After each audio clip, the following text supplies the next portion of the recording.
Light was a little bigger, but we are ready to go and welcome back to the Get Up Girl podcast. I'm your host, your gal, Joanna Vargas, and this is where I know that when you ask better questions and you get extremely curious about your life, you can create infinite possibilities. And welcome to our segment that's called Two Chicks and a Mic. And I'm here with Salome Valdez. If you're new to the show, thank you so much for listening. And our longtime listeners are watching as well. Thank you. We appreciate you. And if you're new, then this is when Salome and I, we talk about whatever is in our world for this week or the last couple weeks. And Salome works with me in my business. So Salome, take it over. This is all you today because this is the idea you had. Yes. So the reason I'm talking about this is because first of all, if you don't know me, I love traveling. I am a traveler and I like trying new things. But just last night, I watched this movie called Knock at the Cabin. I don't know if you've heard of it, Joanna, if any of you have heard of it, but it's by M. Night Shyamalan. And it's one of his new movies. And I was thinking so much after that movie. Every time I watch a movie, it kind of brings a certain light or discovery in my brain. But the quote, what's the worst that can happen, came to my mind just because I am going to be traveling to a few places this year. And I was talking to my mom the other day. And then I said, hey, I was thinking of we can go snorkeling in Hawaii, and we can go watch, we could do whale watching, because those are things that I've been wanting to do. And she started kind of looking like she was scared. And she's like, are we going to be on a boat? Am I going to have a life vest? And she started asking me all these questions. And then I thought to myself, and I told my mom, the one thing that I told her is like, okay, mom, are you afraid of doing this? And if you are, what's the worst thing that can happen? But then I also like to say, not only that, I like to say, and then we die tomorrow, and then what? I just like to go to extremes like that. Mm-hmm. It's like, and then we die tomorrow, and then what? We go like that. But it's not because we're gonna die tomorrow or anything, but I'm just saying because it kind of brings a different question when I bring that up to people. You're like, oh yeah, that's right. Oh yeah, you're right. I should do it. And then most people that I do speak to end up doing things that scare them because they start thinking about it and they're like, you're right. I should do it. I mean, what can happen from that? What other discoveries can happen from a certain something that you're scared of? And why are you scared of it? Is it judgment? Is it the result of it? What kind of result are you afraid of? So I would like to talk to you, Joanna, about this because I would love to hear what you have to say about it. I love that you brought this up because you told me about an hour before we went live about what you wanted to talk about. And I didn't preface it because I wanted to bring it live here so we can have like an organic conversation about it.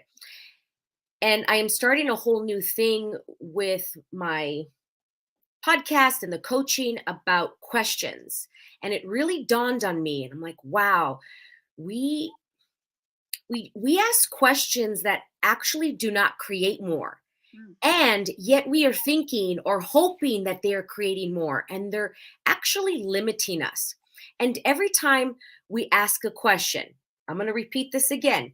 Every time we ask a question, when you ask a question, Salome, when I ask a question, when Susie Smith, when Joe Blow asks any question, anything, life will answer us right away, in 10 seconds, in 10 years, but it wants and desires to answer us or gift us whatever we're asking for. Maybe not the answer because the answer is solid, but it's going to gift us what we're asking for. Every time we ask a question of what's the worst that can happen, then life will give us the worst that can happen. Now, I totally get the energy behind what you're asking. I totally get it. But what I'm prefacing this podcast and this episode about is that to be aware when you ask questions. I'm not saying don't ask what's the worst that can happen, but if you're unconscious and unaware of the questions that you're asking, then you're going to get more of actually what you do not would like to receive, and it's not going to open up more possibilities. Now, if you ask the question, hey, what's the worst that can happen? And you're truly, genuinely aware and curious, then you can go into a deeper like, okay, do I desire that? Okay, well, what's the best that can happen? And anytime we ask a why, especially a why question, you will get more of the why.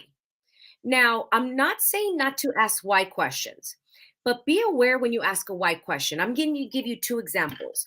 First, why question can be, ooh, why am I so lucky here? Why am I so lucky? Life is going to give me more of why I'm so lucky. So I'm going to get things that are probably going to create more.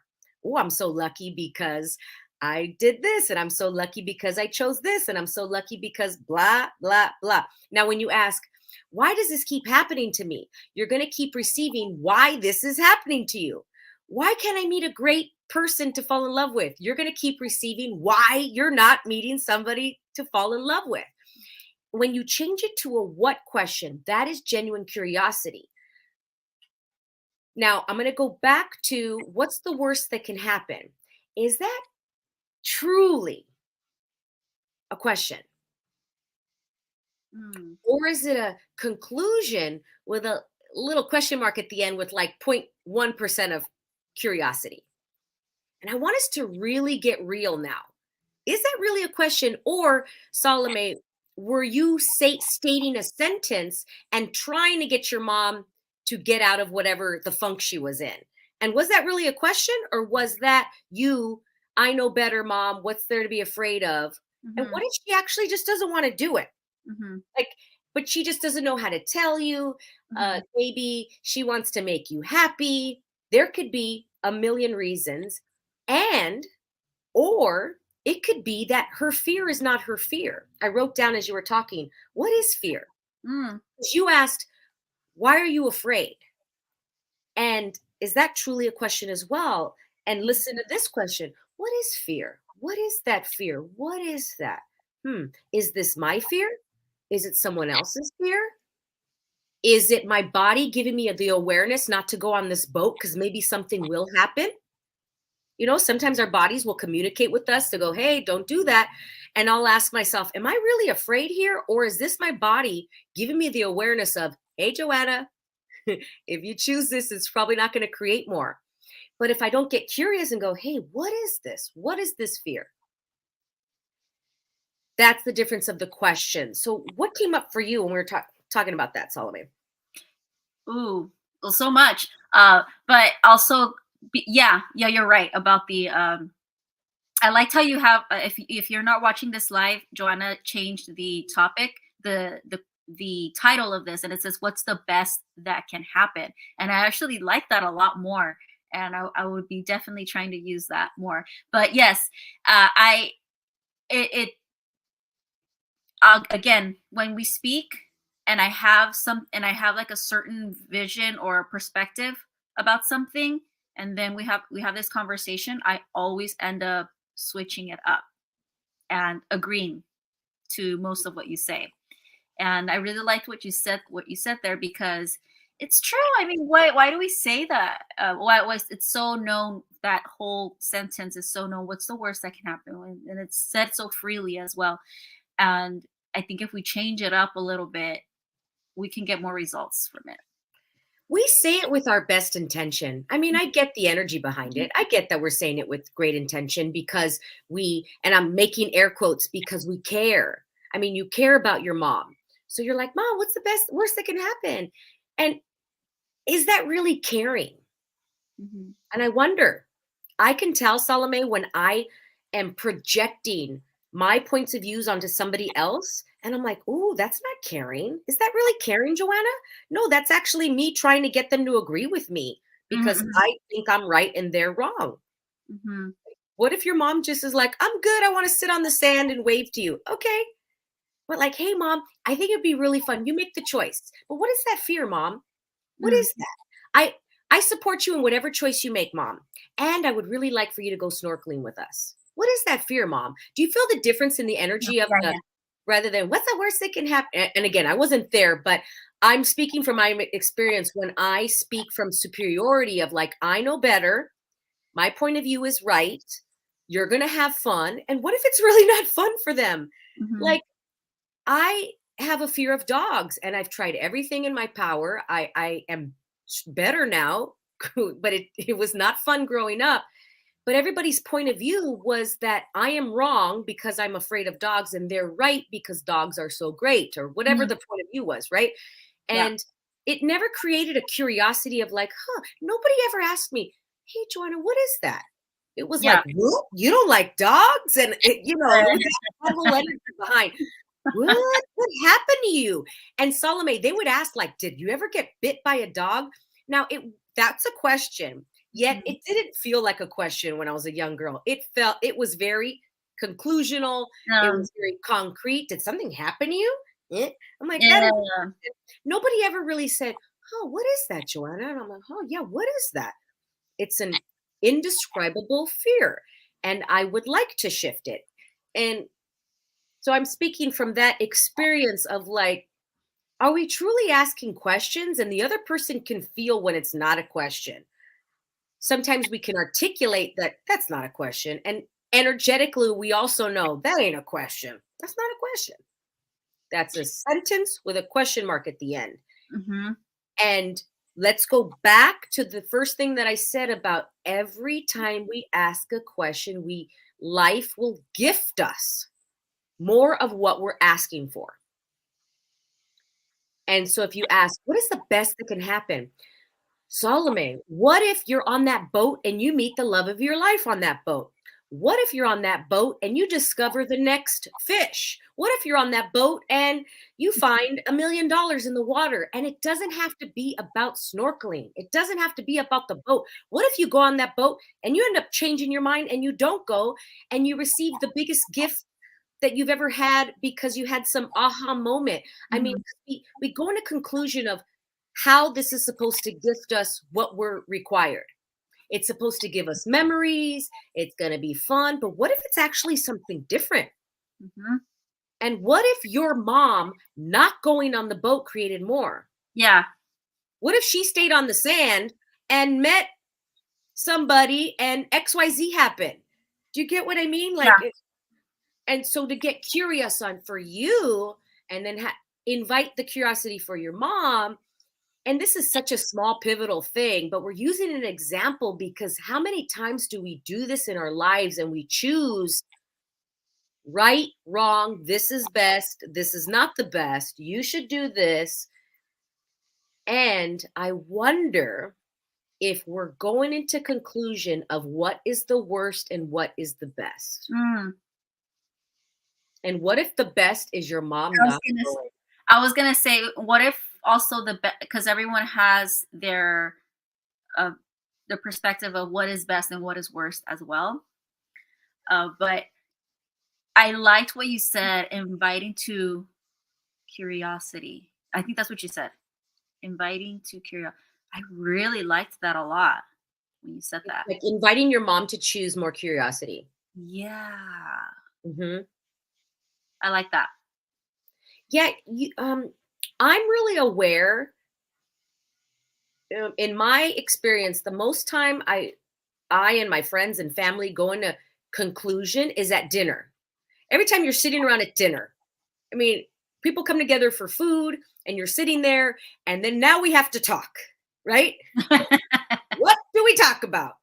And most of us notice it. We choose conclusion. We choose points of views. Like everybody just goes around and says their points of views on whatever. Yeah. You're not using that language, but you get what I mean. And what if we just had dinner and shared a meal and shared a holiday with questions? Just went around and asked questions. And I do that, and everybody always, oh, here comes Joanna with her questions. I, hey, what was your favorite moment today? Oh, uh, yesterday in school, what was your favorite moment of school? Like every time I talk to Patrick, I could talk to him at 9 a.m. Actually, this happened this morning. I talked to him at 8 a.m. He's driving to work. And I'm like, hey, babe, what was your favorite part of this morning thus far? And he's like, oh, it was, I don't know, petting the cats or whatever he said, Mhm. but it was only 2 hours. But like, what was the best moment rather than, what are you doing? I'm driving to work. It's the same Yeah, conversation. Like, oh, like you get what I mean, right? yeah, yeah.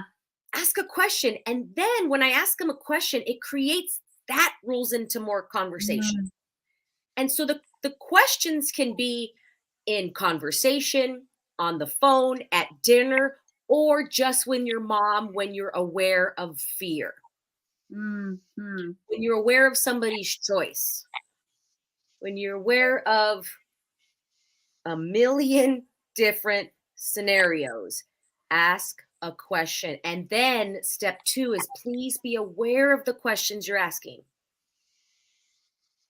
Please be Yeah, aware of the questions because you're always going to get more of what you're asking. I like that. If you're listening and not watching on the video, Salome is having her thinking face. I get that. Like, I I just I what just start thinking about a lot, and that happens a lot with Joanna and I when we speak, even off the camera. We have conversations. We have our meetings, and then our meetings become 4-hour meetings because we just keep asking questions and talk to each other about everything. Yes, that's I do have my thinking face on, but yes, a lot to think about. yeah. Well, anything else before we put a bow on this one? This was great. Oh, watch the movie. Knock at the Cabin. I think that's what it's called. But yes, it's an M Night Shyamalan movie, and it is amazing. And I think, well, everyone can have a different perspective on it, and I think that's really cool because I've had conversations with different people, and everyone has a different perspective of that movie, and I love it. It's a really cool conversation starter as well. Mm-hmm. Yeah. Woo. I was thinking some other things too. Well, if everybody is all wrapped up, thinking about your questions, thank you so much for listening or either watching. And if you're in the LA area, I am having my first boss brunch. It is going to be a very intimate and only the best of women, the best of the best coming together. It's going to be a workshop type brunch and get together with food and curiosity and truly choosing something different, choosing a different path. This is going to be very, very different from all my other events. This is not even going to be slightly the same.